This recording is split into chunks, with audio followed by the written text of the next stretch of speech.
Hello, Scorpio. It's umomgtarot, and this is your someone secretly talking about you tarot card reading. Scorpio, let's dive in. Right, Scorpio? Pisces, thinking about you. A Pisces is talking about you. Okay? Pisces energy, which means you know that the thoughts and feels, if they're Pisces-like, are going to be very sweet, sensitive, maybe a little emotional. Super emotional. The energy is wistful, endlessly loving, compassionate, and forgiving. It confuses and softens resolved. It's also very dreamlike, whimsical. You know, you could have somebody coming up to you and being like, I had a dream about you. Let's talk about that. No, but also this is just, it's a water sign, so you are familiar, you know that this is a sensitive, psychic type being, so emotions can be the prominent focus of their speech. Your next sign is Leo, and the energy is flamboyant, dramatic, proud, and passionate. It focuses on the importance of self-belief. Leo is fiery and martyr-like, just a little bit like, that's the commonality with Pisces. They see themselves as a victim a lot, but their ego can get bruised very easy. Two signs that can dish it but can't take it. So talking about you, it might be just some like low vibrational gossip, or it could be just to toot their own horns, make themselves feel better. If it's Pisces and Leo energy though, it could be in the name of humor. They had to roast you because it was funny, not because they hate you. You know? And finally we have Scorpio energy. Scorpio, you know damn well you like to roast people just because it's funny, not to hurt their feelings. And if you should hurt their feelings, that might even be funnier to you. The energy is intense, masterful, thoughtful, and magnetically charming, but also secretive and possessive. Scorpio, we got you, we got Pisces, we got a lot of water. We got warm water, lukewarm water. Alright, let's see who's talking about you, because honestly, this vibe right here could be pretty hilarious together if I were to meet somebody with this combination. And also, this would be a fun night. These three mixing energies, if somebody had these placements. Pisces and Scorpio, we're getting dinner and a show. Okay, take them to Denny's. Let's have a look at what they're talking about when it comes to you, Scorpio. What are they talking about? What are they getting emotional about and talking about? King of Wands. I see Leo in that. Do you see Leo? I see Leo. Sorry. So the King of Wands making a cameo appearance at the top. We have the Six of Swords. Moving on through treacherous waters. Six of Swords. We've got another king, the King of Cups. Very emotionally intelligent, that King of Cups. Alright, but he's in reverse, so he might use that emotional intelligence to his or her advantage. Then we've got the Four of Pentacles. That emotional intelligence might result in this person holding back their information, holding back their resources, holding back their time. Interesting. I do like that Four of Pentacles can represent boredom. You bored? That's why you talking about me. Then we've got the Eight of Pentacles, and it brings me to work.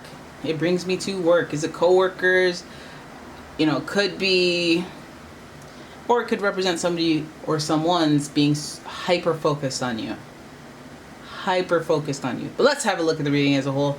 We have the King of Wands to start, and it gives us this enthusiasm, this energy, this authority to take action. So this person is talking about you in the beginning. I was like, okay, it could be a good thing, could be a bad thing. It could be a leader, it could be a boss, where their opinion really counts. So what they're saying obviously would matter and have impact. It would have action, impact and action. We see the Six of Swords beside it. It makes me think of, you know, moving on and moving on, being treacherous and being difficult. The waters are rough, and the suit of the swords is usually about facing obstacles. So the King of Wands taking action and inflicting some sort of, you know, situation where you needed to move on. So this could be your ex-boss talking about you.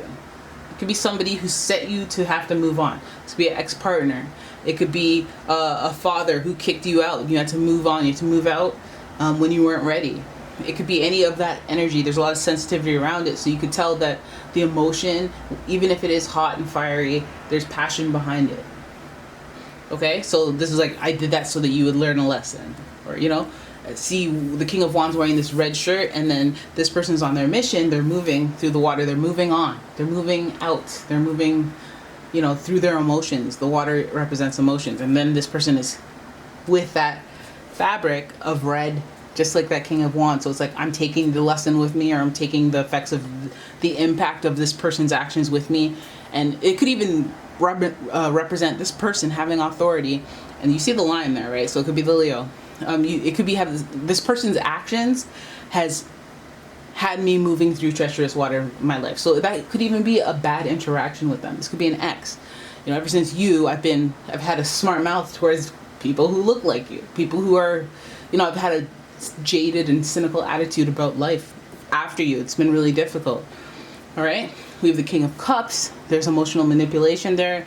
I feel like, the sandwich between the two, it feels like perhaps this person has been talking about you because they've had rough experiences, or they could have rough experiences with you. But I think, again, it does indicate some sort of jaded or cynicalness to authority. So if you're their boss yourself, if it's not your boss, there's a boss element to this with all these kings, then mans are talking, and they're emotional and they're passionate about what they're saying.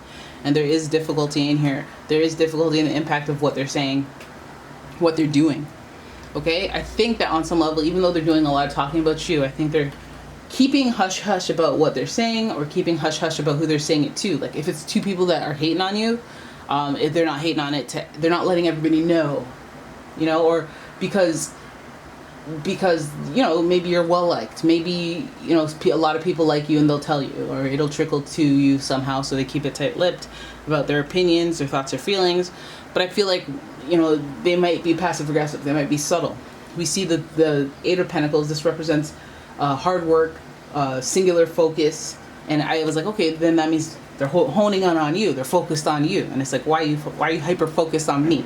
Because I feel like this gives me the impression of you just like minding your own business, and these people are like subtly asking you questions, and they're not really telling you much about themselves. And maybe that's like a thing that like you need to pay attention to. Do you notice that you're answering people's questions, and you're thinking, oh, they just find you so interesting, and they're not telling you much about themselves? That would be an indicator of like some sort of gossipy ill intent, maybe just for their entertainment, mockery. It's something that you may not notice because you're focused. Maybe something that you don't play with the childish games, you keep it on the playground type thing, and just that's what's going on while you're not paying attention. That's what you're missing out on. That's what they're talking about, just childish stuff. But I do feel like, at least if they are talking, and at least if they are holding back their own stories, it keeps you like out of it. It keeps you not involved, what you don't know, blissfully ignorant. And also, just because of the Six of Swords, again, they may just be jaded. They may be the type to be very cynical. They may look at your moves, and the moves that they've done that haven't worked for them, you may be repeating them, and they're going to be like, yeah, I tried that. That's not going to work. I'm going to watch her fail. I'm going to laugh when she fails. I'm going to laugh when she, it could be anything like that, where they have, I guess they're justified in having that opinion, but it's like, that's not nice to say though. Like, maybe they know it's cynical. Maybe they're not trying to say it to everybody, but they're like, I'm a bona fide hater when it comes to this, Scorpio.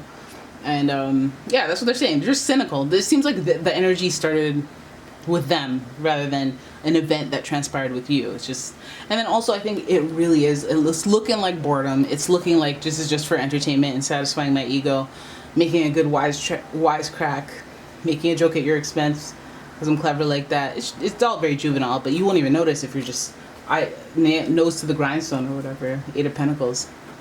All right, so just notice if anybody's being too inquisitive with you. You can say, that's interesting. I'll have to get back to you on that.